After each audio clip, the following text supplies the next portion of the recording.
সবাইকে স্বাগত দীপ্ত সংবাদে। সাথে রয়েছে দোলা ডলরের শুরুতেই জানাবো সংবাদ শিরোনাম। শেখ হাসিনার বক্তব্যে অসন্তুষ্ট বাংলাদেশ, বিক্রম মিস্ত্রিকে বার্তা, সংখ্যালঘুদের নিয়ে উদ্বিগ্ন ভারত। ইইউ রাষ্ট্রদূতদের সঙ্গে প্রধান উপদেষ্টার সভা, ভিসা সেন্টার দিল্লি থেকে অন্যত্র সরানোর অনুরোধ। 40 বছর আইনি লড়াইয়ে জয়, সোনালী ব্যাংকের সাবেক কর্মীর পাবেন 20 লাখ টাকা ক্ষতিপূরণ। নারী উন্নয়নে অবদানের স্বীকৃতি পেলেন 4 বিশিষ্ট নারী, বেগম রোকেয়া পদক দিলেন প্রধান উপদেষ্টা।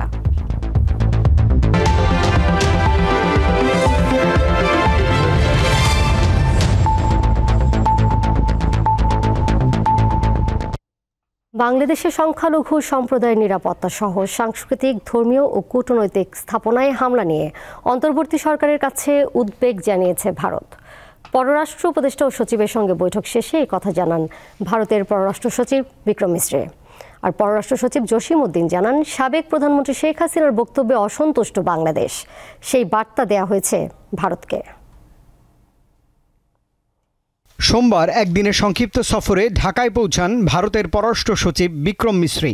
রাষ্ট্রীয় অতিথি ভবন পদ্মায় অনুষ্ঠিত হয় দুই দেশের মধ্যে সচিব পর্যায়ের দীর্ঘ বৈঠক, যাতে প্রাধান্য পায় দুই পক্ষের স্বার্থ সংশ্লিষ্ট নানা ইস্যু।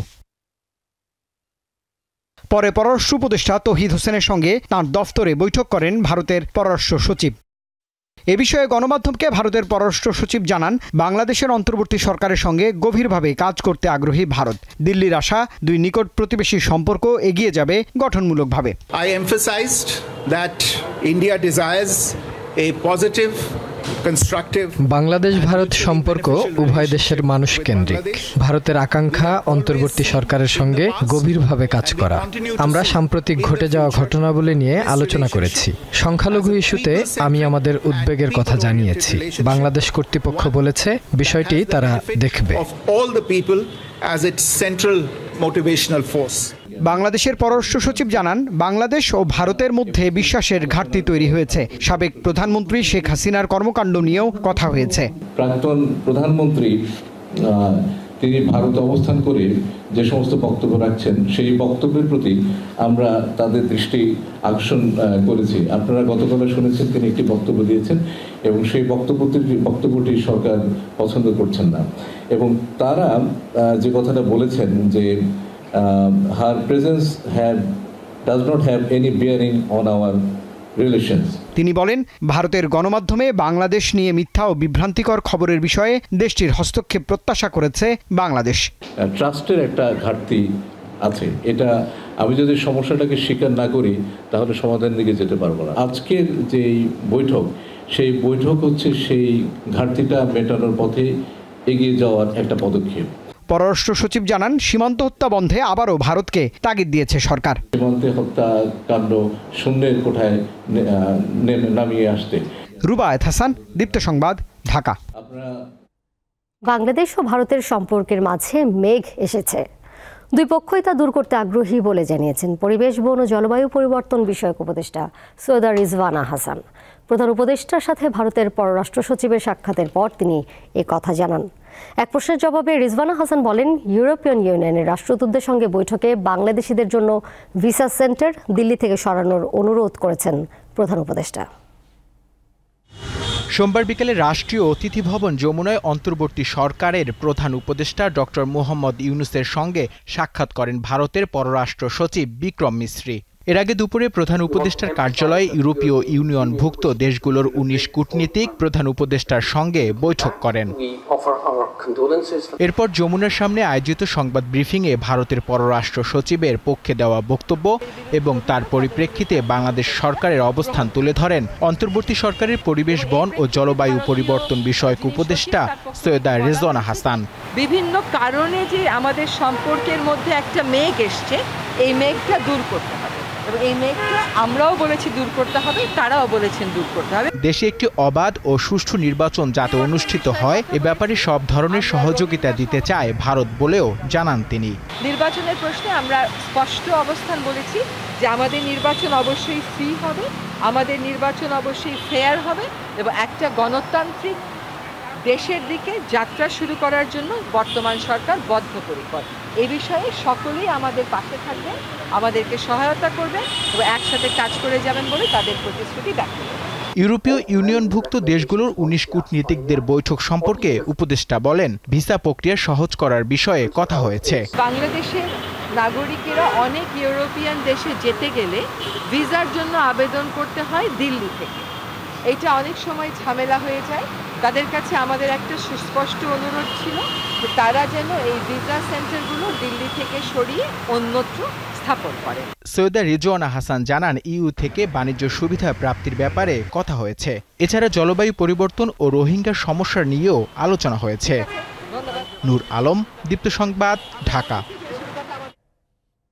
দীর্ঘ 40 বছর আইনি লড়াই করে সোনালী ব্যাংকের মামলায় জয় পেয়েছেন প্রতিষ্ঠানটির সাবেক এক কর্মী। মামলা মিথ্যা প্রমাণ হয় ব্যাংক কর্তৃপক্ষকে 20 লাখ টাকা ক্ষতিপূরণ দেওয়ার নির্দেশ দিয়েছে আপিল বিভাগ।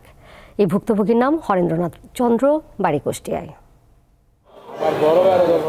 ব্যাংকে চাকরির সুবাদে সুন্দর জীবন সাজাতে চেয়েছিলেন হরেন্দ্রনাথ চন্দ্র, কিন্তু হয়েছে তার উল্টো। এই চাকরির কারণেই তার জীবনের গুরুত্বপূর্ণ সময় কেটেছে আদালতের বারান্দায় ঘুরে আর জেল খেটে। এমন ঘটনার শিকার কুষ্টিয়া জেলার এই বাসিন্দা। 1979 সালে সোনালী ব্যাংকের রাজধানীর যাত্রাবাড়ি শাখায় ক্যাশিয়ার কাম ক্লার্ক পদে কর্মরত ছিলেন। তখন তার বিরুদ্ধে 16 লাখ টাকা আত্মসাতের অভিযোগ ওঠে, কিন্তু তিনি তা লোকাল অফিসে স্থানান্তর করেছিলেন বলে দাবি করেন। যাত্রাবাড়ি শাখা থেকে চলে যায় রেমিটেন্স লোকাল অফিস রিসিভ করে, কাগজে কলমে একা রিসিভ করে দিয়ে দেয়। আমার কোনো দায়িত্ব থাকে না। এ ঘটনায় বিভাগীয় মামলার জেরে চাকরি হারান হরেন্দ্রনাথ সহ 9 জন। 1986 সালে আদালত তাদেরকে 7 বছর করে কারাদণ্ড দেয়। 1990 সালে তিনি জেল থেকে ছাড়া পান। পরবর্তীতে জেলা আদালত ও হাইকোর্টে খালাস পান হরেন্দ্রনাথ, কিন্তু সোনালী ব্যাংক আপিল বিভাগে আবেদন করে, আর সেই মামলা চালাতে গিয়ে সবকিছু হারান তিনি। আমি চাকরি হারানোর পর গাবতলিতে শ্যামলী পরিবহনের টিকিট বিক্রি করেছি, করে আমি জীবিকা নির্বাহ করেছি। ফসলি সম্পত্তি চলে গেছে 12-14 বিঘা, বা তারপরে গিয়েছে আপনার ভিটা বাড়ি, ঘর। আমি ল্যান্ডলেস, হোমলেস। সোমবার আপিল বিভাগের জ্যেষ্ঠ বিচারপতি মোহাম্মদ আশরাফুল কামালের নেতৃত্বে 3 বিচারপতির বেঞ্চ আপিলের রায় দেয়। হরেন চন্দ্রকে অহেতুক মামলায় জড়িয়ে হয়রানি করে তার 40 বছর কেড়ে নেওয়ার কারণে মাননীয় আপিল বিভাগ 20 লক্ষ টাকা সোনালী ব্যাংককে মামলার খরচ বাবদ ক্ষতিপূরণ দিতে নির্দেশ দিয়েছেন 3 মাসের ভিতর। অবশ্য সোনালী ব্যাংকের রিভিউ আবেদনের সুযোগ রয়েছে। এই আদেশে ক্ষুব্ধ হয়ে সোনালী ব্যাংক হয়তো রিভিউ করতে পারে, এবং রিভিউ পরবর্তী যে জাজমেন্ট আসবে, আদেশ আসবে, সেটাই চূড়ান্ত। ক্ষতিপূরণের টাকা দিতে বাধ্য করা হলে আর কোনো প্রতিষ্ঠান মিথ্যা মামলার সাহস পাবে না বলে জানান আইনজীবীরা। আজিজুল ইসলাম, দীপ্ত সংবাদ, ঢাকা। সমাজ, নারী শিক্ষা ও নারীর ক্ষমতায়নে অসামান্য অবদানের স্বীকৃতি হিসেবে দেশের 4 বিশিষ্ট নারী পেয়েছেন বেগম রোকেয়া পদক। সোমবার তাদের হাতে পদক তুলে দেওয়ার সময় প্রধান উপদেষ্টা ডক্টর মোহাম্মদ ইউনূস বেগম রোকেয়ার দূরদর্শী কল্পনা শক্তিতে বিস্ময় প্রকাশ করেন। নারী জাগরণের পথিকৃৎ বেগম রোকেয়া সাখাওয়াত হোসেনের জন্ম ও মৃত্যুদিন 9 ডিসেম্বর, যে দিনটি রোকেয়া দিবস হিসেবে পালিত হয় এবং সমাজ, নারী শিক্ষা এবং নারীর ক্ষমতায়নে অসামান্য অবদানের জন্য দেয়া হয় রোকেয়া পদক। এবছর 4 জন বিশিষ্ট নারী পেয়েছেন বেগম রোকেয়া পদক। এদের মধ্যে নারী শিক্ষায় সেন্ট্রাল উইমেন্স ইউনিভার্সিটির vice chancellor doctor Parvin Hasan, নারীর আর্থসামাজিক উন্নয়নে নারী পক্ষের প্রতিষ্ঠাতা শিরিন পারভিন হক, নারী অধিকারে আলোকচিত্রী তাসলিমা আক্তার লিমা এবং ক্রীড়ার মাধ্যমে নারী জাগরণে দাবারু রানী হামিদ তার পক্ষে পদক গ্রহণ করেন ছেলে কায়সার হামিদ। নারী জাগরণে বেগম রোকেয়ার কল্পনা শক্তির প্রসঙ্গে বিস্ময় প্রকাশ করেন প্রধান উপদেষ্টা ডক্টর মোহাম্মদ ইউনূস। বলেন, বেগম রোকেয়ার স্মৃতিকে ধারণ করে তাকে সম্মানিত করতে পেরে দেশ গর্বিত। কল্পনার শক্তি মানুষের সমস্ত শক্তির ঊর্ধ্বে। যদি কল্পনা করি, একদিন সেটা বাস্তব হবে। যদি কল্পনা না করি, বাস্তব হওয়ার কোনো সম্ভাবনা নাই। রোকেয়া পদক বিজয়ীরা জানান, নারী উন্নয়ন ও ক্ষমতায়নে কাজ করতে এ পদক আরও প্রেরণা যোগাবে। বিশ্ববিদ্যালয় চালাচ্ছি, মেয়েদের বিশ্ববিদ্যালয়, সেটা পুরনো ঢাকায় অবস্থিত। অনেক মেয়েরা বিবাহিত এবং তাদের বাচ্চা আছে, সেজন্য আমরা একটা শিশু প্রযত্ন কেন্দ্র চালাই তার মধ্যেই। তো অনেক ছাত্রীরা আছে যারা নিজেদের বাচ্চাদের রেখে ওখানে নিজেরা ক্লাস করে আবার এসে তাদের দেখাশোনা করে। তো চেষ্টা করছি একটু এই পিছিয়ে পড়া মেয়েদের একটু সামনে নিয়ে যেতে। সমাজকে আর একটু উদার হতে হবে, নারীকে মানুষ হিসেবে চিনতে হবে, সম্মান করতে হবে। আমরা আশা করি যে আগামী সময়ে রোকেয়াকে আমাদের দেশের তরুণ নারী পুরুষ সবাই অনেক বড় পরিসরে জানবে এবং আমরা একটা আত্মমর্যাদাশীল দেশ তৈরি করার ক্ষেত্রে সবাই নারী পুরুষ সবাই সম্মিলিতভাবে রোকেয়াকে সাথে নিয়ে আগাতে পারবো। পরে মনোজ্ঞ সাংস্কৃতিক অনুষ্ঠানের আয়োজন করা হয়। মহিলা ও শিশু বিষয়ক মন্ত্রণালয়ের আয়োজনে বেগম রোকেয়া পদক প্রদান অনুষ্ঠানে অন্তর্বর্তী সরকারের উপদেষ্টা সহ বিভিন্ন পেশাজীবীরা উপস্থিত ছিলেন। আনোয়ার হোসেন, দীপ্ত সংবাদ, ঢাকা। আজ 9 ডিসেম্বর, বিশ্বজিৎ হত্যার 1 যুগ পার হলো।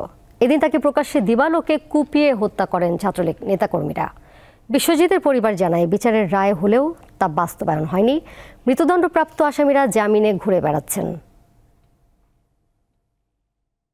2012 সালের 9 ডিসেম্বর সকাল 9টা ঢাকার শাঁখারীবাজার এলাকার দর্জি দোকানের কর্মী বিশ্বজিৎ বাসা থেকে দোকানের উদ্দেশ্যে বের হয়েছিলেন। সেদিন ছিল অবরোধ। এই সময় বোমা বিস্ফোরণ ঘটলে বিশ্বজিৎ দাস ভয়ে দৌড়ে পালানোর চেষ্টা করেন। এ সময় ভিক্টোরিয়া পার্ক এলাকায় জগন্নাথ বিশ্ববিদ্যালয় ও কবি নজরুল কলেজের ছাত্রলীগের নেতাকর্মীরা বিশ্বজিৎ দাসের উপর লোহার রড ও চাপাতি দিয়ে হামলা করেন। বিশ্বজিৎ পার্শ্ববর্তী একটি ডেন্টাল ক্লিনিকে আশ্রয় নিলে সেখানেও হামলা চালানো হয়। সেখান থেকেও প্রাণভয়ে পালানোর চেষ্টা করেন বিশ্বজিৎ। এক পর্যায়ে শাঁখারীবাজারের একটি গলিতে লুটিয়ে পড়েন তিনি। এই ঘটনার 1 যুগ পার হলেও বিচার পায়নি বিশ্বজিতের পরিবার। রাষ্ট্রপক্ষের করা মামলায় আসামিদের মৃত্যুদণ্ড সহ যাবজ্জীবন কারাদণ্ড হলেও তা বাস্তবায়ন করেনি আওয়ামী লীগ সরকার। বিশ্বজিতের বাবা মা ও এলাকাবাসী হত্যার বিচার বাস্তবায়ন করতে অন্তর্বর্তীকালীন সরকারের কাছে দাবি জানান। আমরা সকলেই চাই তার বিচার কার্যকলাপ করে এই জিনিসটা সুন্দরভাবে যাতে তাদের বিচারটা পায়। এর মধ্যে শুনছিলাম যে ফাঁসি দিব, কিন্তু সেটা হয়নি। খুব বাসনা ছিল, বিশ্ব আমার ছোট ছেলে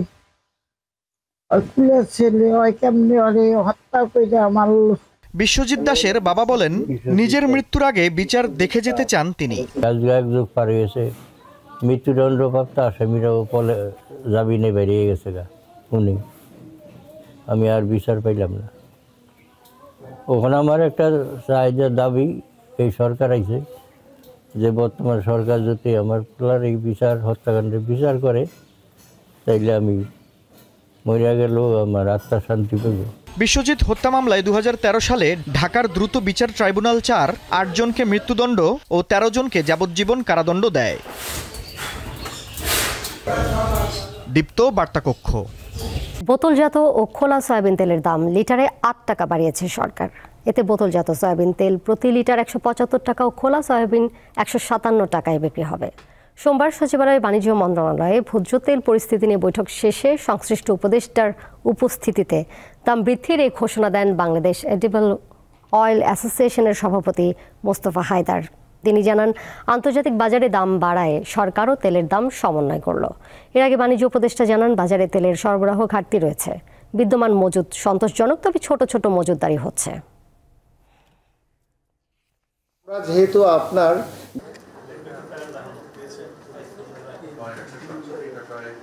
যে দামটা ছিল আগে লিটারে 167 টাকা, সেটাকে আমরা এখন আপনার 175 টাকা লিটার হিসাবে এমআরপি হিসাবে আমরা ধার্য করেছি। তার মানে 8 টাকা লিটারে বেড়েছে।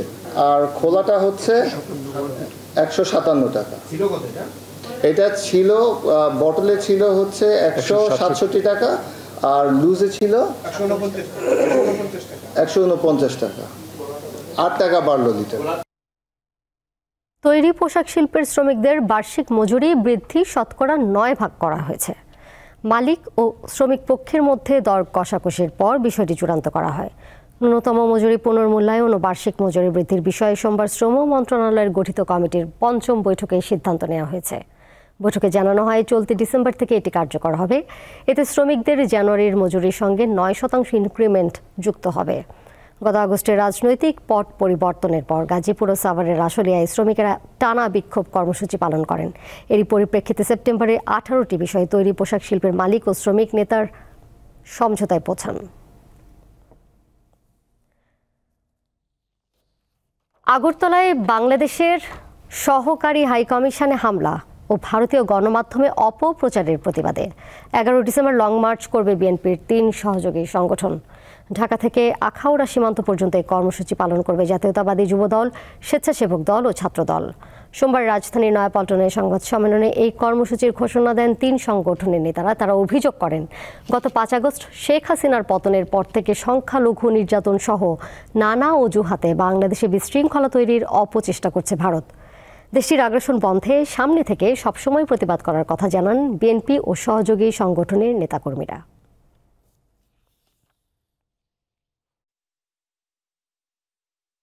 আমরা বাংলাদেশ জাতীয়তাবাদী যুবদল, স্বেচ্ছাসেবক দল এবং ছাত্রদল গত 8ই ডিসেম্বর ভারতের হাই কমিশনে বাংলাদেশের দূতাবাসে হামলা, পতাকার অবমাননা, ভারতের মিডিয়ায় বাংলাদেশের বিরুদ্ধে চলমান তথ্য সন্ত্রাস এবং বাংলাদেশের অভ্যন্তরীণ বিষয়ে অযাচিত হস্তক্ষেপ থেকে বিরত রাখার দাবিতে স্মারকলিপি পেশ করেছি। ভারতীয় আগ্রাসনের বিরুদ্ধে আমরা জনগণকে ঐক্যবদ্ধ করে আমরা ঢাকা থেকে আগরতলার অভিমুখে আখাউড়া পর্যন্ত আমরা লং মার্চের ঘোষণা দিচ্ছি। চট্টগ্রামে আইনজীবী আলিফ হত্যা মামলার প্রধান আসামি চন্দন আদালতে স্বীকারোক্তিমূলক জবানবন্দি দিয়েছেন। সোমবার চট্টগ্রাম মেট্রোপলিটন ম্যাজিস্ট্রেট কাজী শরীফুল আলমের আদালত এই জবানবন্দির রেকর্ড করে। গত শুক্রবার চন্দনকে 7 দিন ও আরেক আসামি রিপনকে 5 দিনের রিমান্ডে নেয় পুলিশ।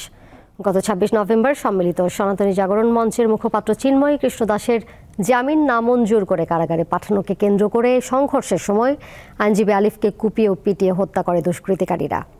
ঘটনার 4 দিন পর আলিফের বাবা 31 জনের নাম উল্লেখ ও অজ্ঞাত 10 থেকে 15 জনকে আসামি করে একটি মামলা এবং আইনজীবীদের ওপর হামলার ঘটনায় আলিফের ভাই 116 জনকে আসামি করে আরেকটি মামলা দায়ের করে।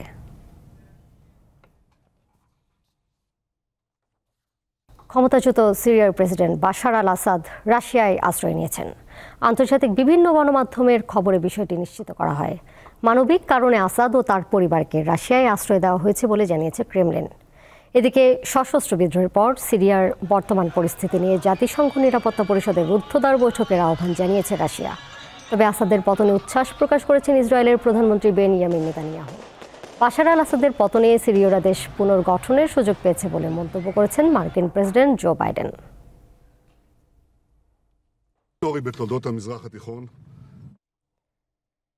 এদিকে প্রেসিডেন্ট বাশার আল আসাদের পতনের পর সিরিয়ায় ফিরছে বিভিন্ন দেশে আশ্রয় নেওয়া শরণার্থীরা। রবিবার থেকে বিভিন্ন সীমান্তে মানুষ ও যানবাহনের ঢল নেমেছে। মাতৃভূমিতে পা রাখার অপেক্ষায় হাজার হাজার সিরীয় নাগরিক। বিদ্রোহীদের সম্মিলিত আক্রমণে সিরিয়ায় অবসান হয়েছে বাশার আল আসাদের 24 বছরের শাসন। রবিবার সপরিবারে রাশিয়ায় পালিয়ে যান বাশার। এরপর দেশটিকে মুক্ত ঘোষণা করে বিদ্রোহীরা। সরকার পতনের কয়েক ঘন্টা পরই সিরিয়ার শরণার্থী নাগরিকরা জর্ডান ও লেবানন সীমান্ত দিয়ে প্রবেশ করতে শুরু করে। ফলে লেবানন ও সিরিয়া সীমান্ত ক্রসিংয়ে বাড়তে থাকে গাড়ি ও মানুষের সংখ্যা। আমি 12 বছর জর্ডানে ছিলাম। বাশার আল আসাদের পতনের খবর শোনার পর আবেগপ্রবণ হয়ে পড়ি। এখন আমরা নিরাপদে মাতৃভূমিতে ফিরে যেতে চাই।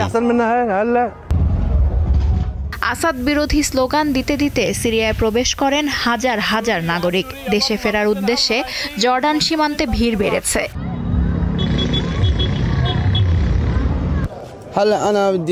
আমার দেশকে আমি এতদিন অসম্ভব মিস করেছি। আমি আমার পরিবারের সাথে দেখা করতে চাই। বহু বছর ধরে যুদ্ধ শেষ হওয়ার অপেক্ষায় লেবাননে আছি। 2011 সালে শুরু হওয়া গৃহযুদ্ধের কবল থেকে প্রাণ বাঁচাতে সিরিয়ার প্রায় 1 কোটি মানুষ লেবানন, জর্ডান, তুরস্ক সহ বিভিন্ন দেশে আশ্রয় নিয়েছে। আমি অনেক ছোটবেলায় লেবানন আসি মা বাবার সাথে। দেশ মুক্ত হয়েছে, তাই আমরা ফিরে যাচ্ছি। আমার মা বাবা অনেক আনন্দিত। বাশার আল আসাদের সময়ে সিরিয়ায় গৃহযুদ্ধে 6 লাখের বেশি মানুষ প্রাণ হারিয়েছেন। লুৎফা ফৌজিয়া, দীপ্ত, বার্তাকক্ষ। মালয়েশিয়ার কুয়ালালামপুরে 2027 সালের এএফসি এশিয়ান কাপ বাছাইয়ের তৃতীয় রাউন্ডে ড্র হয়ে গেল সোমবার। সি গ্রুপে জায়গা পেয়েছে বাংলাদেশ। গ্রুপে তাদের প্রতিপক্ষ ভারত, হংকং ও সিঙ্গাপুর। হোম এবং অ্যাওয়ে পদ্ধতিতে ঘরে ও বাইরে 6টি ম্যাচ খেলবে বেঙ্গল টাইগাররা। প্রথম ম্যাচ আগামী বছর 25 মার্চ ভারতের মাঠে। এশিয়া কাপ বাছাইয়ে বাংলাদেশ বাস্তবিক অর্থেই তুলনামূলক সহজ গ্রুপে পড়েছে, কারণ এই গ্রুপের ভারত, সিঙ্গাপুর আর হংকং 3 প্রতিপক্ষের বিপক্ষে পয়েন্ট পাওয়া সম্ভব বলে মনে করছেন বাংলাদেশের হেড কোচ হ্যাভিয়ার কাবরেরা। আমাদের গ্রুপটি বেশ চ্যালেঞ্জিং এবং আকর্ষণীয়। ভারত, সিঙ্গাপুর, হংকং 3টি দলই আমাদের প্রায় সমশক্তির। আমরা 6 ম্যাচেই প্রতিদ্বন্দ্বিতা করতে পারবো এবং জয়ের সম্ভাবনা থাকবে। বাছাই পর্বের 1 নম্বর পটে সিরিয়া, থাইল্যান্ড, তাজিকিস্তান, লেবানন, ভিয়েতনামের সাথে ছিল ভারত, যেখানে র্যাঙ্কিংয়ে সবার থেকে পিছিয়ে ভারতীয়রা। তাই তাদেরকে প্রতিপক্ষ হিসেবে পেয়ে খুশি কোচ হ্যাভিয়ার।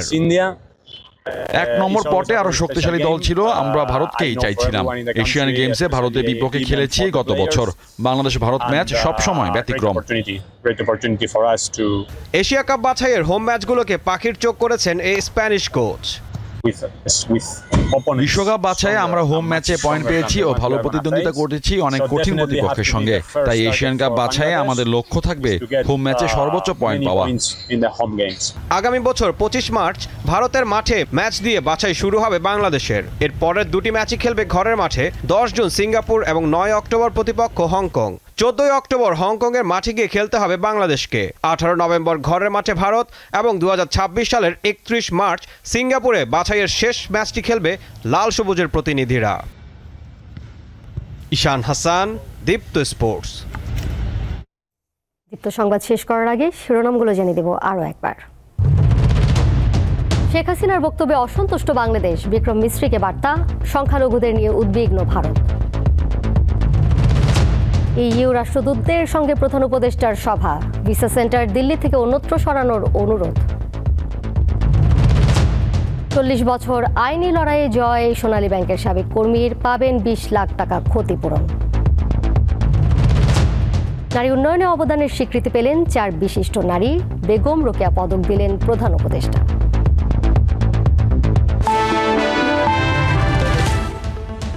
এই ছিল এখনকার মতো। এর সাথে বিদায় নিচ্ছি আমি দোলা টলারেস। আরও তথ্য এবং বিনোদনের নানা খবর জানতে যুক্ত থাকুন দীপ্ত ডিজিটাল প্ল্যাটফর্মে। সবাইকে ধন্যবাদ।